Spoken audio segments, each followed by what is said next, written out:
Welcome to the Texas Consilium Show. I'm Michael Yorba. Thanks for joining with us. My guest today is Kevin Hodes. He is the CEO of Swypit. All right, Kevin, welcome to the show. Thank you for being here.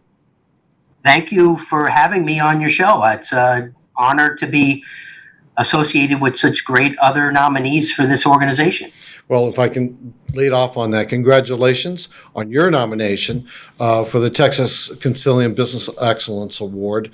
If we can start off with you, your business, give us some background, some flavor for who you are and what your business is and what it does.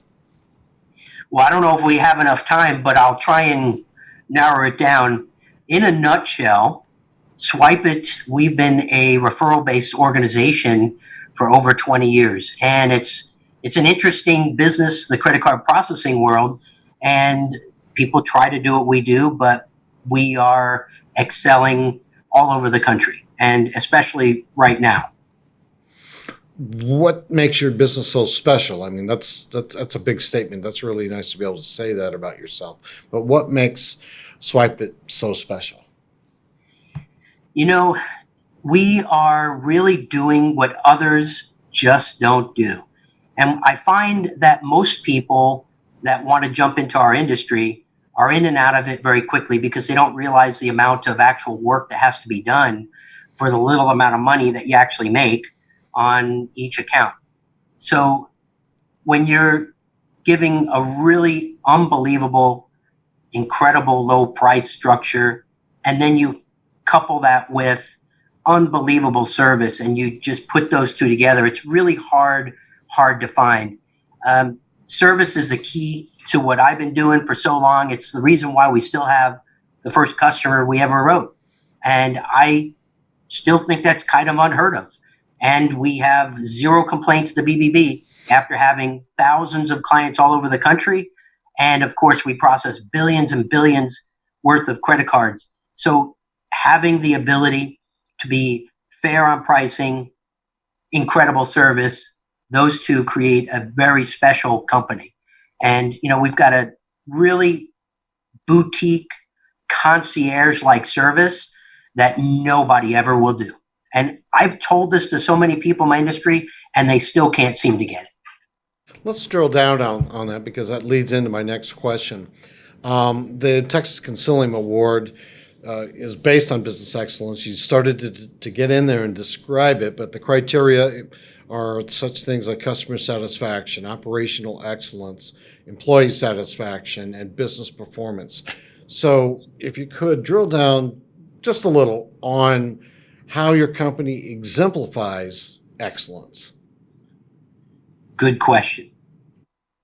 I always tell everybody, when they're calling you for help, they're not calling to find out what the weather is where you're at. So you better answer your phone. And I'll tell you, by answering the phone and fixing an issue or problem in a matter of 15, 20 seconds, a minute, 2 minutes, whereas they'd have to contact a customer service number that would be 30, 40, 4 hours, 6 hours, whatever the length of time it took to actually fix their issue or problem that could have been done within 15, 20 seconds is actually amazing. And our customers love the fact that they can actually speak directly to a person for customer service. And our employees and the people that do a lot of this stuff are extremely knowledgeable. So if there's going all the way back to that customer service side, anybody will give somebody a cheap price. And there's cheap, cheap, cheap everywhere.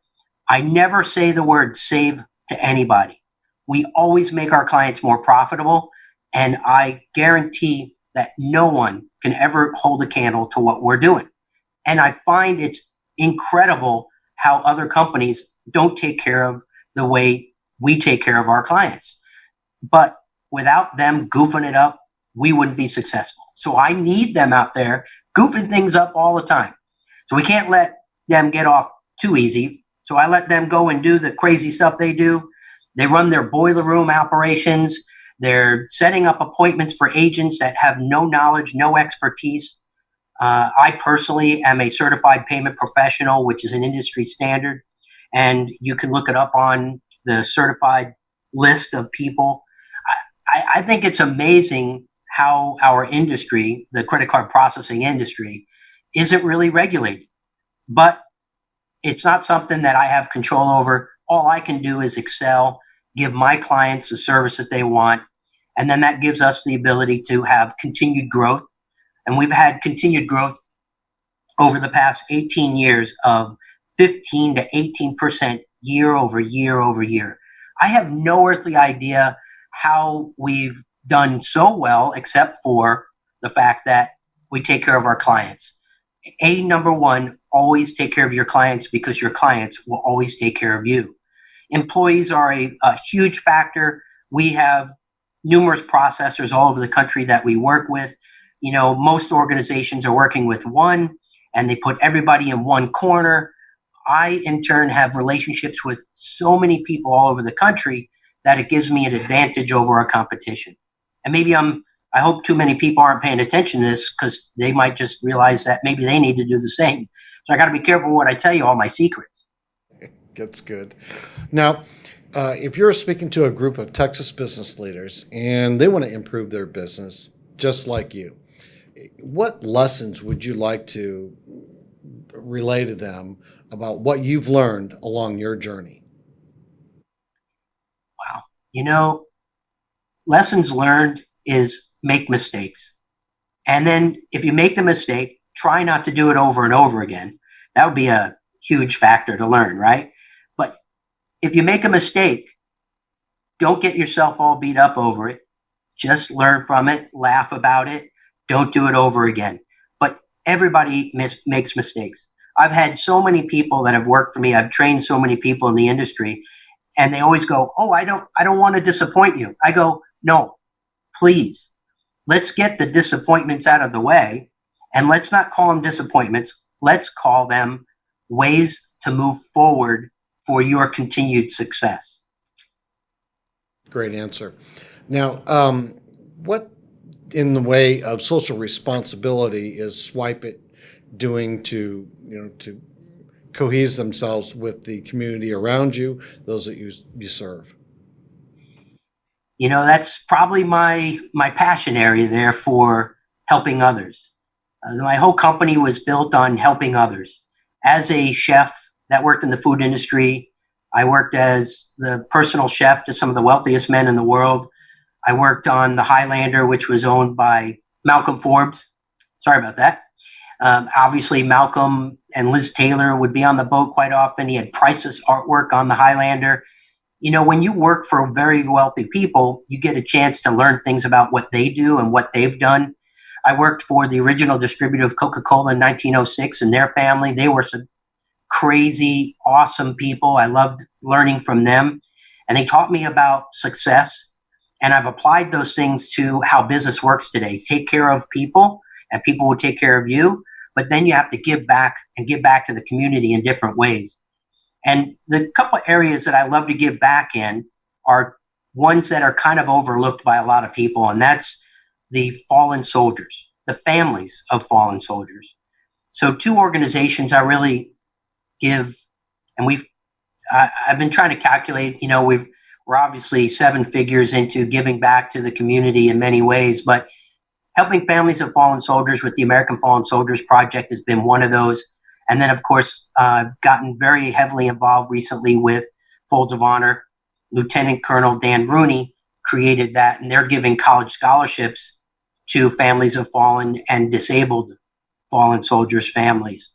So, when it comes to the military, it's one of my passions, and helping those organizations. Those two organizations truly get my attention more than anything else. And continuing to help these families, they paid the ultimate sacrifice. And I think it's always overlooked. And we see the caskets come back. We see the flags, pass to the families. But what happens after? And that's where American Fallen Soldiers Project presents portraits to the families. And then, of course, the college scholarships with Folds of Honor. And just recently, I was the executive producer.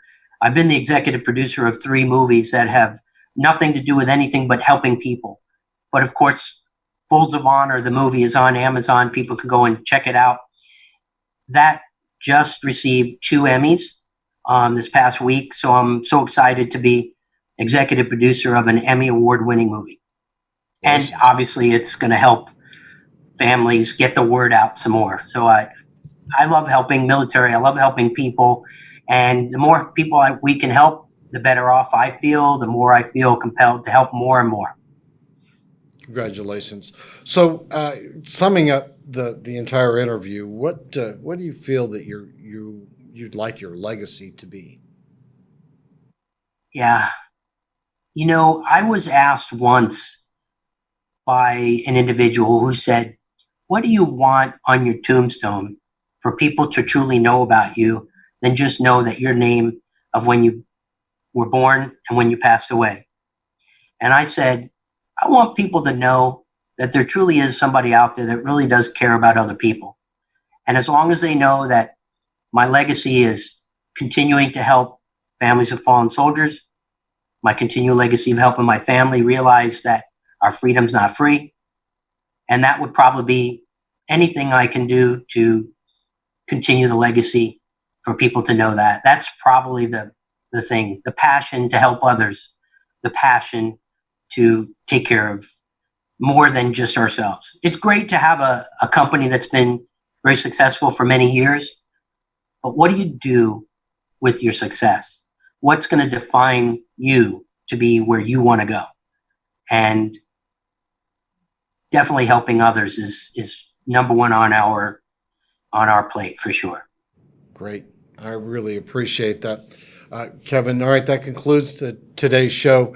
But stick around before we turn off the cameras. I got a couple other questions I want to ask you just for the interview board, all right? Sure. Thank you so much for the opportunity.